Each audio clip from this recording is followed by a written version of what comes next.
abiringira abantu barabahemukira ngo babahanga amaso bakabakoza isoni ngo ariko yo ntigihemuka.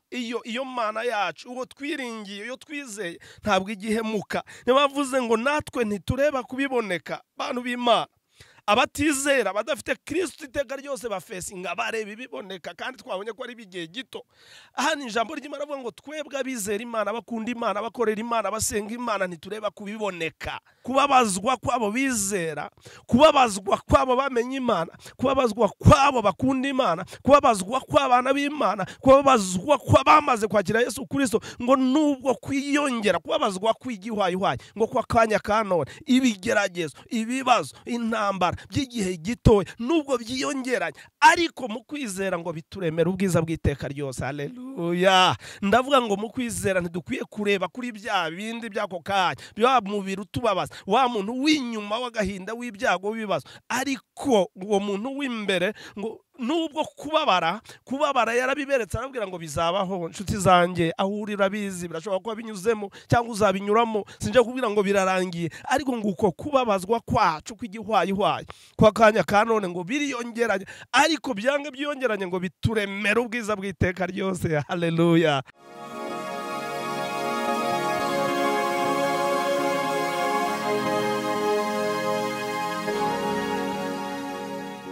Shalom shalom. Yesu nashimwe nshuti bavandimwe. Reka mbere ya byose mbasuhuze muri iki cyanditswe. Mbere yuko dusangira ijambo ry'Imana uyu munsi kuri iyi tariki jyewe wagiriwe ubuntu. Ijambo ry'Imana mu Bakorinto ibice bya Abakorinto ba kabiri ibice 4 n'umurongo wa 5. Ijambo ry'Imana riravuga ngo kuko tutabwiriza abantu ibyacu ahubwo tubabwiriza ibya Kristo Yesu ari we mwami, natwe tukaba abagaragu banyu ku bwa Yesu. Ndasubiramo, kuko tutabwiriza abantu ibyacu ahubwo tubabwiriza ibya Kristo Yesu kuko ari we mwami, natwe tukaba abagaragu banyu ku bwa Yesu. Imana ishimwe cyane. Yewe uhagaze imbere yanyu tugiye gusangira ijambo ry'Imana. Amazina ni Kalisa Gaeta, nkaba ndi kuri televiziyo ya Life in Jesus, nkaba mbahaye ikaze kugira ngo dusangire ijambo ry'Imana. Nshima Imana iyo dusomye n'ubundi mu Bakorinto igice cya mbere n'umurongo wa 10, reka basome mu izina rya Yesu. Ndacyari mu mwanya wo gushima Imana.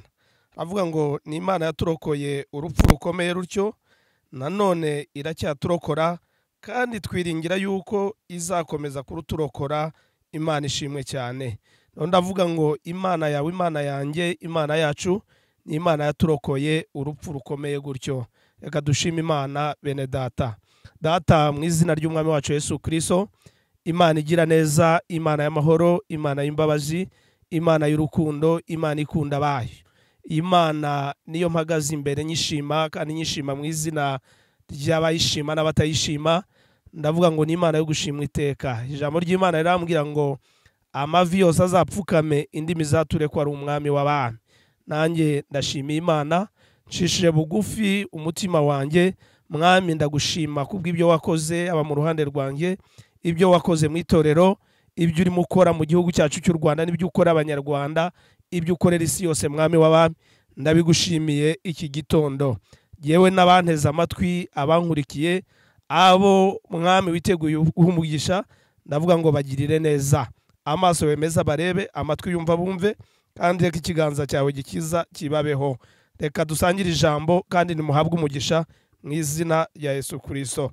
Tugiye gusoma ijambo ry'Imana n'ubundi dukomeje, datinze turasoma Abakorinto ba kabiri ibice 4 umurongo wa 16 tumanuke tugeze kuri 18.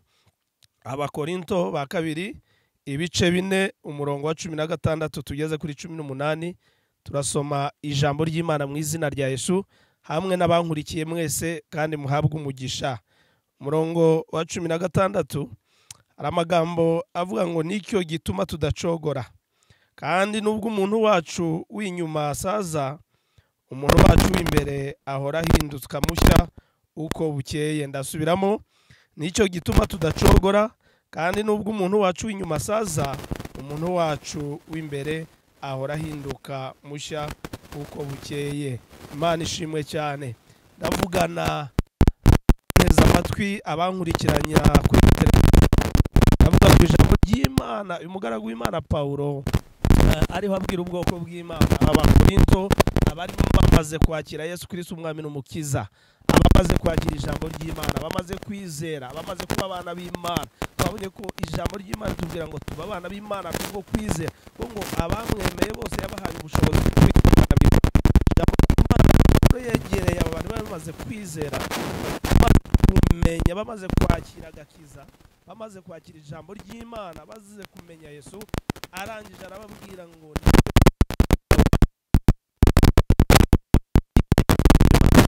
abo bamaze kwizera umwami Yesu Kristo, nicyo gituma badacogora.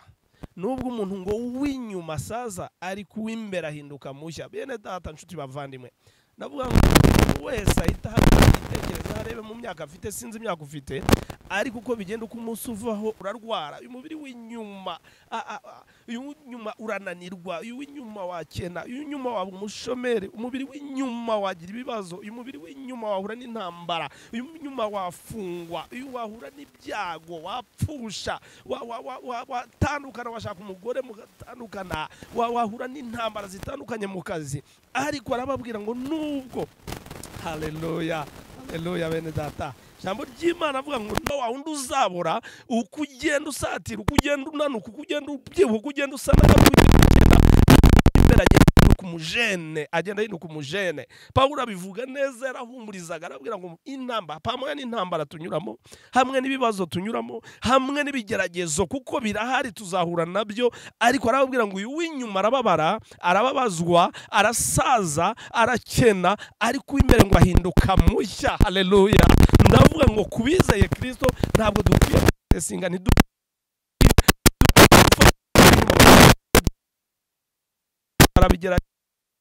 barawusiga, yewe barawusokana, baragerageza ibishoboka ni ukunezeza uyu muntu w'inyuma, ariko bikanga wa munezero utaboneka. Byange bikunda urasaza, byange bikunda uzapfa, byange bikunda uzava mu mubiri. Uyu muntu w'inyuma, ariko uriya w'imbere uzabona Imana ariyo shusho y'Imana, uriya ngo ugenda uhinduka mushya.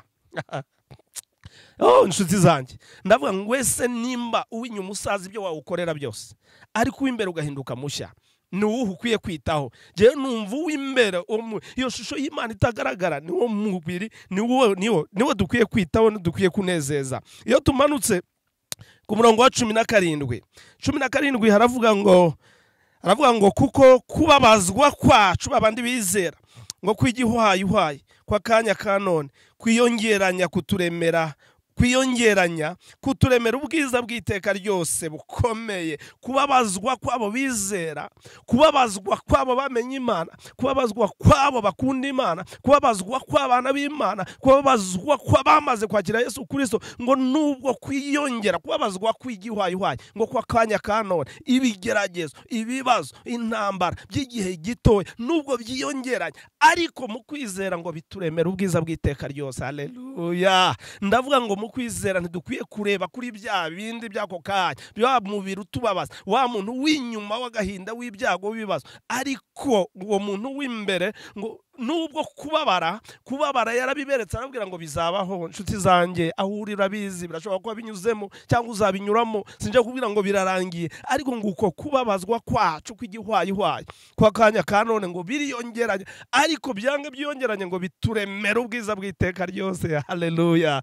Bituremera ubwiza bw'iteka ryose. Kubizera niyo mpamvu tudacogora. Sonza wizeye kuzarya, babara wizeye kuzanezerwa, rwara wizeye gukira, kubera uwo muntu w'imbere nibyo yaturaho n'ibyabona, ariko inyuma yumva ko turapfuye, turashize, birarangiye, ariko uw'imbere abona ko ubuzima burahari, haracyari ibyiringiro. Imana ishimwe cyane, Imana ishimwe cyane.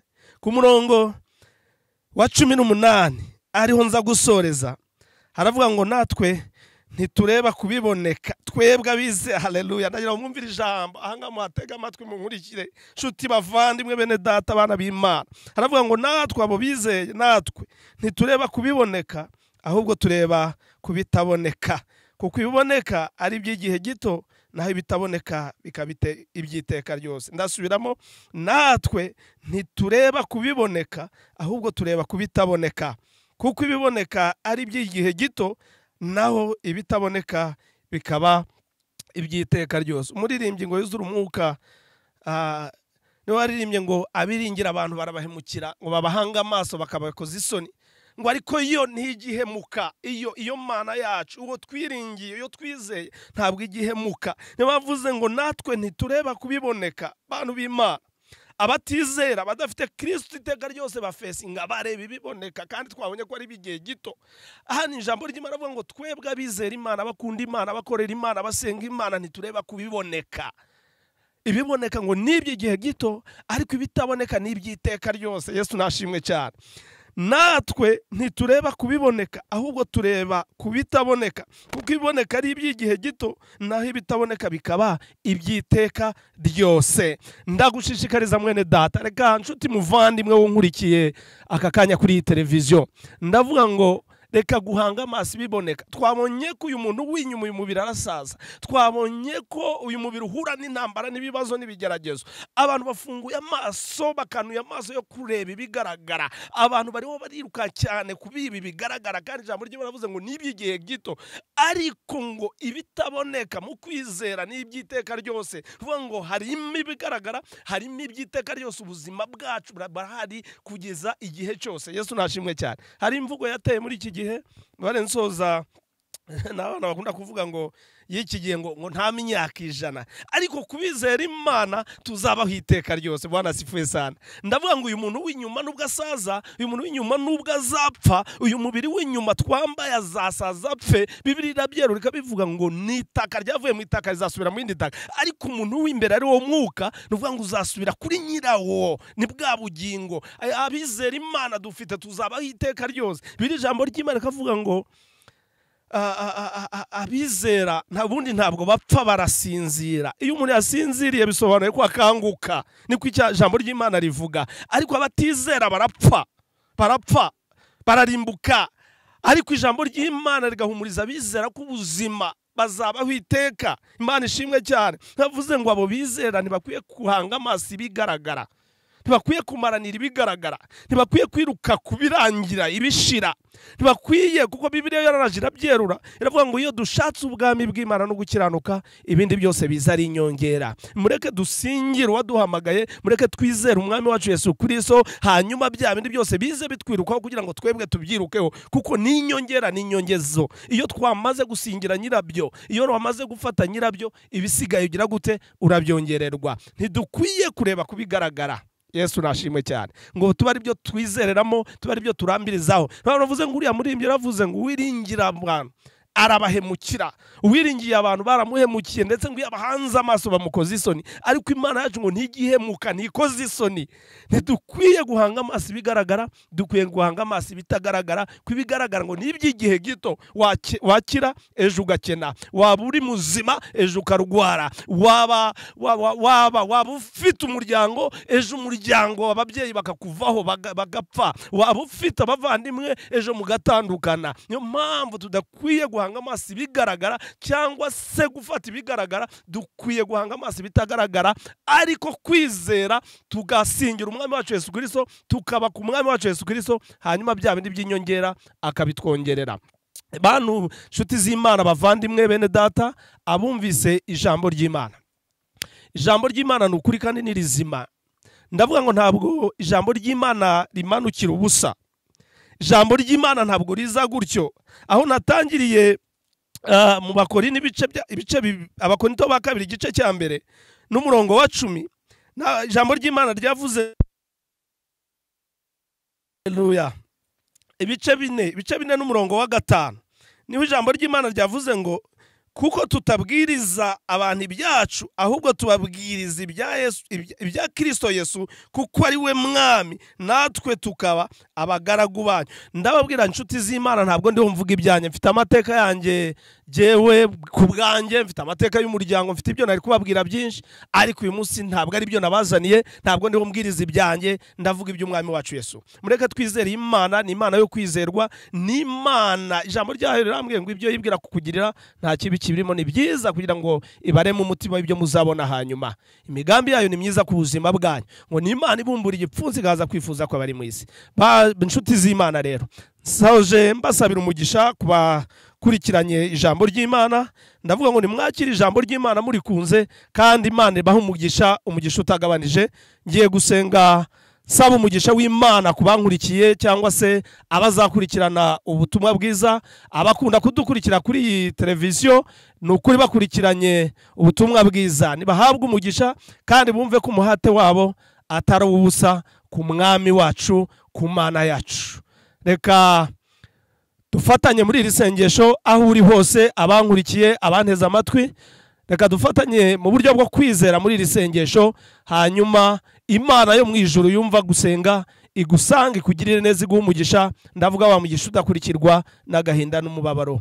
Mana Data, mu izina ry'umwami wacu Yesu Kristo, Imana ikunda abayo, Imana yita ku bana bayo, Imana yita ku bayikurikira. Data, warambwiye ngo ukunda abagukunda n'abagushakana umwete bakakubona. Naye ndavuga ngo abakurikiranye ubutumwa aka kanya, abo bana bawe mwami mbasabiye umugisha udakurikirwa n'agahinda n'umubabaro. Natuye kugirirwa neza n'imbabazi zawe kuri bo, mu izina rya Yesu Kristo. Ndavuga ngo reka imiryango y'ijuru bakingukire, ibitonyanga by'imigisha bimanuke ku buzima bwabo, kiganza cyawe gikiza nikibe kuri bo. Mwami ndasenga ngo amaso yawe meza barebe, kandi amatwi yumva reka bumve. Hereye umunsi wa none ndemye itangiro ry'umunezero ku buzima bwabo, mu izina rya Yesu Kristo. Nibahabwe umugisha, iyi televiziyo ihabwe umugisha, abayikoraho bose bahabwe umugisha. Mwami Imana yacu, reka buri wese mu izina rya Yesu uzagira icyo akora kugira ngo izina ryawe ryamamazwe, ajye ahabwa umugisha umunsi ku munsi. Ndagushimiye, reka icyubahiro kibi cyawe kuri Imana yacu, kandi uri Imana idukunda, mu izina rya Yesu. Amen. Amen.